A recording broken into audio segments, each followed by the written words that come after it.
नमस्कार, मैं पुष्पांजलि केवी स्टूडियो के तरफ से आप सभी दर्शकों का हार्दिक अभिनंदन करती हूँ, स्वागत करती हूँ।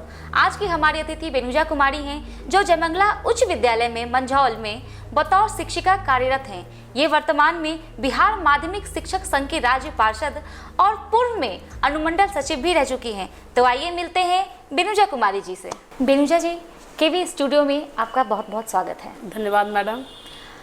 बातों का सिलसिला शुरू करने से पहले मैं और हमारे दर्शक यह जानना चाहेंगे कि बतौर शिक्षिका आप ये महज एक इत्तेफाक है या शैक्षणिक कार्य को ही आपने अपना करियर के रूप में चुना? एक्चुअली मैं शैक्षणिक कार्य को ही एक शिक्षिका के रूप में अपने आप को समाज की सेवा के लिए अपने आप को तैयार किया, क्योंकि हमारे फैमिली में पुरुष डॉक्टर इंजीनियर हुआ करते थे और महिलाएं शिक्षिका हुआ करती थी। हमारी माँ भी शिक्षिका थी, अब भी रिटायर कर गई है, एडमिनिस्ट्रेटर थी।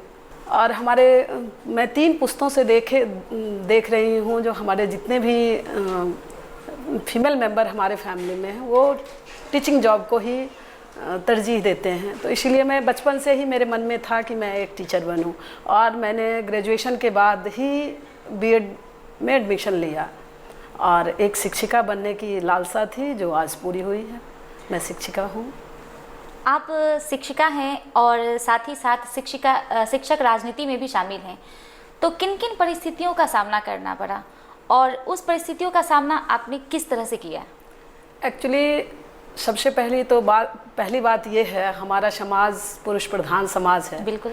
महिलाएं जब घर से निकलती हैं तो उनके पास काफ़ी चुनौतियां होती हैं, लेकिन इसके ठीक उल्टा मैं जिस दिन अपने घर से बाहर कदम रखी तो मैं ये सोच करके रखी, जो मैं एक महिला नहीं, मैं एक पुरुष हूँ। क्योंकि कहा जाता है, आप गांव घर में रहते हैं या आस पड़ोस में बड़े बुजुर्ग कहा करते हैं, जिसमें पौरुष है वही पुरुष है। तो मैं ये सोच के निकली थी, मैं एक महिला बन के अपनी सोच से नहीं निकली, लेकिन जब आप घर से निकलते हो तो बहुत सारी समस्याएं आती हैं, और जब बहुत सारी समस्याएं आती हैं, जीवन तो संघर्ष है। इन संघर्ष भरे रास्तों में चलकर ही आप बहुत कुछ सीखते हैं और आगे निकलते चले जाते हैं, और उसी दरमियान मैं एक शिक्षक नेता हो गई। बिल्कुल। तो इसमें पारिवारिक सपोर्ट कितना रहा? क्या, क्योंकि महिला हैं तो घर के भी दायित्व होते हैं और आप शिक्षक राजनीति में हैं, तो कैसे दोनों को बैलेंस करके चली हैं आप? एक्चुअली हमारे 2 बच्चे हैं। अच्छा। और पति तो एक ही होते हैं। तो मेरे दोनों बच्चे, जब मैं एज अ टीचर ज्वाइन की, मैं सरकारी नौकरी में आई, उससे पहले मैं पब्लिक स्कूल चलाया करती थी। अच्छा। मैंने बेगूसराय को प्रिपरेटरी स्कूल का concept Saint Mary play school का मैं ही दी हूँ, इस बेगूसराय को लार्ज स्केल पे। अच्छा। लेकिन जिस समय मैं स्कूल को ज्वाइन की तो धीरे धीरे हमने 2 वर्षों के अंदर अपने स्कूल को बाइंड अप कर दिया। इसलिए क्योंकि मेरी आदत है, जो काम करो वो अच्छे से करो वरना मत करो। तो समस्याएं तो आती ही रहती थी, मुझे आदत थी उन समस्याओं को झेलने का। पहले तो घर में रहकर विद्यालय चलाया करती थी तो कम समस्याएं होती थी, लेकिन मेरे परिवार में मेरे हस्बैंड एक सेल्स प्रोफेशन में हैं। उन्होंने हमारी बहुत मदद की। उन्होंने कभी नहीं कहा, मैं जब शिक्षक नेतृत्व में आ गई, शिक्षकों ने मुझे आगे बढ़ाया, तो कभी कभी ऐसा भी होता है, जो मैं घर से 7 बजे निकलती हूँ, घर के 11 बजे पहुँचती हूँ। बिल्कुल। कभी कभी जब हम लोगों का चुनाव होता है तो मैं रात के 2 बजे भी पहुंचती हूं घर, और 4 बजे निकल भी जाती हूं सुबह में। तो हमारे हस्बैंड ने मुझे बहुत सपोर्ट किया। मेरे परिवार का सपोर्ट 100 नहीं 200% मुझे मिलता था। मेरे बच्चों का भी सपोर्ट मिलता है। मैं कभी उदास होती हूँ, चुनाव लड़ती हूँ, कभी हारती हूँ, कभी जीतती हूँ, हर तरह के झंझावातों से को लेकर मैं जब घर जाती हूँ तो मुझे मेरे हस्बैंड या मेरे बच्चे कहते हैं, ये तो होता है, ये तो ज़िंदगी का एक हार जीत खेल है।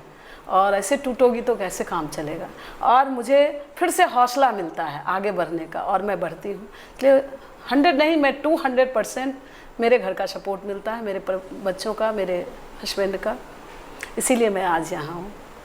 आज जो शिक्षा का जो स्तर है बिल्कुल चुनौतीपूर्ण है, तो एक शिक्षिका के रूप में इस चुनौती का सामना आप किस प्रकार करती हैं? एक्चुअली वाकई में आपने सही सवाल पूछा। सरकारी विद्यालयों में संसाधन का अभाव है, सीमित संसाधन है। हम लोग सीमित संसाधन में बेहतर से बेहतर देते हैं और देने का प्रयास हम और हमारे साथी करते हैं। एक मैं उदाहरण के स्वरूप बोली, मैं अपने, और यही कमोबेश हर सरकारी विद्यालय में होता है। सीमित संसाधन में लोग अच्छा काम कर रहे हैं। मैं आपसे ये जानना चाहूँगी कि मैं भी कुछ सरकारी स्कूल के बच्चों से मिली हूँ जो हायर सेकेंड मतलब 7th स्टैंडर्ड हैं, 8th स्टैंडर्ड हैं, और उनसे जब मैंने इंग्लिश में कुछ सवाल किया, A for Apple, B for boy, ये सब भी वो नहीं जानते हैं। और से अनार से लेकर ज्यों से ज्ञानी, ये भी वो नहीं जानते हैं। तो इसके बारे में आप क्या कहना चाहेंगे? एक्चुअली मैडम क्या है, इंग्लिश हमारे यहाँ कंपलसरी नहीं है, इंग्लिश हमारे यहाँ ऑप्शनल है, सिर्फ उसमें बैठने की ज़रूरत है। बच्चों को बिल्कुल मैट्रिक लेवल तक, मैट्रिक लेवल तक जो कि स्टार्टिंग होता है, जो बेसिक होता है, आप स्टैंडर्ड 1 से लेकर के आप मैट्रिक स्टैंडर्ड तक ही बेसिक है इंग्लिश का, उसी पर हम लोग चलते हैं। हम लोग तो प्रयास करते हैं जो बच्चों को ये लेसन देते हैं जो विदाउट इंग्लिश तुम कुछ नहीं हो, ये इंटरनेशनल लैंग्वेज है और तुम कहीं भी चले जाओ तो इसके आधार पर ही तुम्हें लोग जान पाएंगे, वरना तुम्हारे नाम को भी लोग नहीं जान पाएंगे। बिल्कुल सही है। और बच्चे सीखते भी हैं, तो ये तो अब बात है, कुछ बच्चे नहीं सीख पाते हैं। मैम, देखा गया है कि पहले के ज़माने में हाई स्कूल, क्योंकि हमारे जिले में भी बहुत सारे डॉक्टर्स हैं ऐसे जो पदाधिकारी हैं, वो सरकारी स्कूल से ही पढ़ के इस मुकाम तक पहुँचे हैं। तो पहले के ज़माने में पैसे वाले लोग थे, वो भी सरकारी स्कूल में पढ़ते थे। लेकिन आज का स्तर क्या हो गया है कि आज सामान्य जो जीवन लोग जी रहे हैं, उनके वो चाहते कि अगर मेरे पास भी कुछ पैसे हो, आमदनी हो, तो मैं उनको सरकारी स्कूल ना भेजने के बजाय निजी स्कूल में भेजूं। तो इसके बारे में आपका क्या कहना है? बिल्कुल सही सवाल है मैडम आपका। एक्चुअली क्या है, पहले लोग सरकारी विद्यालय में ही बच्चों को पढ़ाते थे, पब्लिक स्कूल की कमी थी। और आप मैडम अच्छे से जानती हैं, विज्ञापन का ज़माना है जी। विज्ञापन जिस चीज़ का जितना करेंगी आप, उतना लोग उसके प्रति खींचते हैं।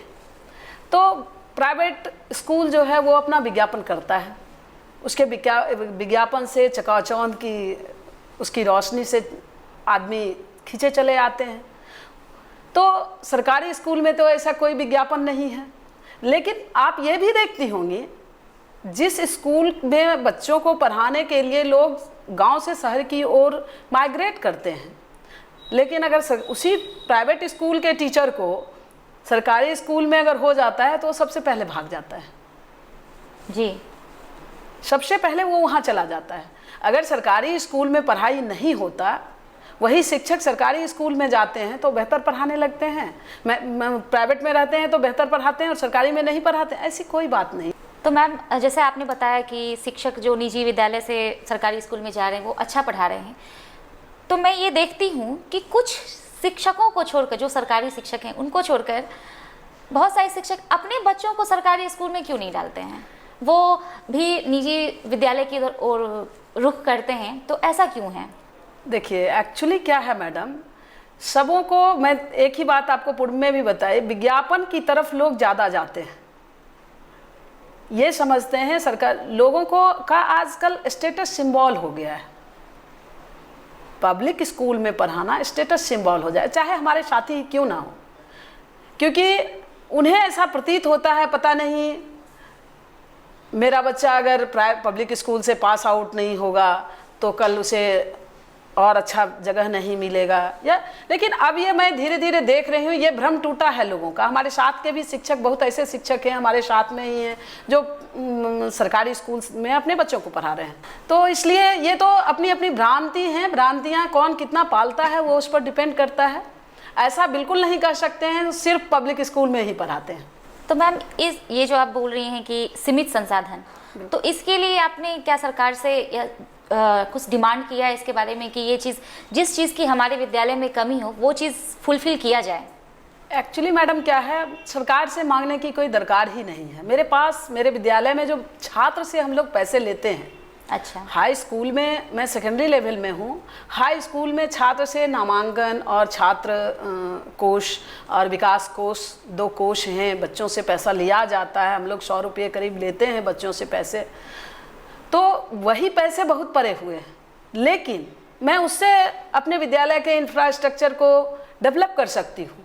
तो हम लोगों की जो मंशा होती है, जो वाकई में इंफ्रास्ट्रक्चर डेवलप हो, लेकिन ये विभिन्न प्रकार की समितियाँ जो हैं, जो राजनीतिक दलों से प्रेरित हैं और राजनीतिक द्वेष लेकर जाती हैं और वो चाहती हैं लूट खसोट मचाएं, तो इसके वजह से हमारा विकास नहीं हो पा रहा है। अगर ये सब समितियाँ नहीं हों तो हमारा विद्यालय फिर पहले ज़माने में जैसा विद्यालय हुआ करता था, प्रधानाध्यापक का प्रबंधन होता था और अच्छे से चलता था, वही होता। लेकिन आज तो समस्या तो यहाँ है।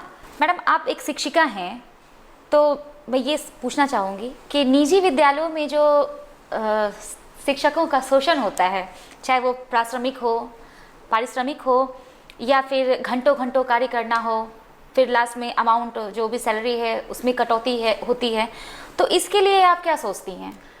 देखिए, मैं तो सीधा कहती हूँ, शोषण कहीं भी हो, मैं एक शिक्षक नेत्री होने के नाते मेरा ये कहना है मैडम, शोषण जहाँ भी हो, वो तो विद्यालय है। अगर घर में भी शोषण हो, कहीं भी शोषण हो, तो आवाज़ उठानी चाहिए। लोग डरते हैं, इसीलिए शोषित होते हैं। हमारे पब्लिक स्कूल के शिक्षक शोषित होते हैं, लेकिन वो आवाज़ नहीं उठाते हैं, क्योंकि उन्हें ये डर लगता है कि अगर मैं आवाज़ उठाऊं तो कहीं मुझे निकाल ना दिया जाए जी। लेकिन मैं ये विश्वास आपको दिलाती हूँ, आपके माध्यम से, आपके चैनल के माध्यम से ये विश्वास उन पब्लिक विद्यालय के सभी साथियों को दिलवाना चाहती हूँ कि अगर उन्हें कुछ गलत लगता है और उनके साथ उनका शोषण हो रहा है, उनके साथ समस्याएं हैं, तो वो हमें खोजें। मैं उनके साथ हमेशा उन्हें खरा मिलूंगी। कुछ दिन पहले समान काम समान वेतन की हड़ताल हुई, आप लोगों ने लड़ाई लड़ी, तो इनके क्या परिणाम आए? परिणाम तो पॉजिटिव है मैडम। सरकार बातें नहीं कर रही थी, लेकिन हमारे संघ के नेता, हमारे महासचिव, हमारे राज्याध्यक्ष ने दबाव बनाया और इस वैश्विक महामारी में भी वीडियो कॉन्फ्रेंसिंग के द्वारा बातें हुई और हमारी मांगों को सरकार ने कहा जो आप लोग की मांगें मानी जाएगी, लेकिन आफ्टर जब सामान्य स्थिति होगी, जब हम लोग टेबल टॉक पे बैठेंगे, वार्ता होंगी, तो हम लोग आपके मांगों को मानेंगे। हमारे शिक्षक एक थे, हमारी एकता के बल पर हमारा राज नेतृत्व अपनी लड़ाई को जीता है और उस लड़ाई के माध्यम से ही हम लोग को आज न कल सब कुछ हासिल होगा। सामान्य स्थिति, हम लोग भी नैतिकता के आधार पर हम लोग भी वापस आए हैं। ये नैतिक मूल्यों के आधार पर हम लोग भी मनुष्य हैं और मनुष्यता से बढ़ के कुछ नहीं है, इसलिए हम लोग वापस आए हैं आंदोलन से। सरकार से वार्ता के बाद वापस आए हैं और सरकार को मजबूर की हमारी संगठन ने, और हम लोग पॉजिटिव हैं, सरकार देगी। मैम, मैं आपसे ये पूछना चाहूँगी कि बतौर शिक्षक नेत्री आपने शिक्षकों के लिए क्या क्या किया और आगे की आपकी क्या रणनीति है? इस हम लोग अपने स्तर से, हमारे शिक्षक की समस्या कहीं भी किसी भी समय, चाहे जिस स्तर की समस्या हो, वो एक्सीडेंट कर जाए तो उनको उठा के हॉस्पिटल लाने की समस्या हो, या फिर विद्यालय में उनके साथ जो भी समस्या हो, जितनी भी समस्याएं आती हैं वहाँ मैं खड़ी होती हूँ और उनकी समस्याएं, प्रॉब्लम उनका सॉल्व होता है। हमारे साथी, युवा साथी हैं सब, हम लोग हमेशा तत्पर रहते हैं अपने साथी के लिए। अंत में मैं चाहूँगी कि आप हमारे जो भी जिले के शिक्षक, शिक्षिका और विद्यार्थी हैं उनके लिए कुछ कहना चाहेंगी? बिल्कुल। जिले में जितने शिक्षक हैं, हमारे शिक्षक साथी बेहतर करते आए हैं, बेहतर करेंगे। हमारे छात्र हैं, कहीं न कहीं छात्र हमारे थोड़ा सा विद्यालय से भागने का प्रयास करते हैं, जितना उन्हें उपस्थित होना चाहिए। अभी तो वैश्विक महामारी है, इस महामारी के दौर में तो कुछ कहना, अभी तो विद्यालय हमारा चल नहीं रहा है, लेकिन जो जहाँ हैं जो भी संसाधन उन्हें उपलब्ध है उस संसाधन में अच्छी पढ़ाई करें, अच्छा से रहें। हमारे साथी और हमारे छात्रों को हमारी ओर से शुभकामना है आपके स्टूडियो के माध्यम से। सभी स्वस्थ रहें, स्वच्छ रहें और उन सबका भविष्य उज्जवल हो।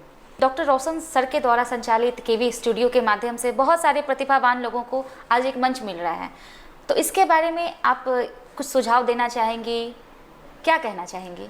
सबसे पहले रोशन सर को बहुत बहुत बधाई और बहुत बहुत शुभकामना, इसलिए क्योंकि एक डॉक्टर पेशा से होते हुए भी उन्होंने जो इस तरह का क्रिएटिव वर्क किया है इस ज़िला के लिए, उन्होंने इस तरह से एक प्लेटफॉर्म जो तैयार किया है, वो जो काम कर रहे हैं वो अपने आप में बहुत बड़ा है। फिर भी उन्होंने इतना अच्छा वर्क जो किया है, इतना अच्छा प्लेटफॉर्म तैयार किया है समाज को एक नई दशा और दिशा देने के लिए, ये काबिले तारीफ़ है। इसकी जितनी भी तारीफ़ की जाए वो बहुत कम है।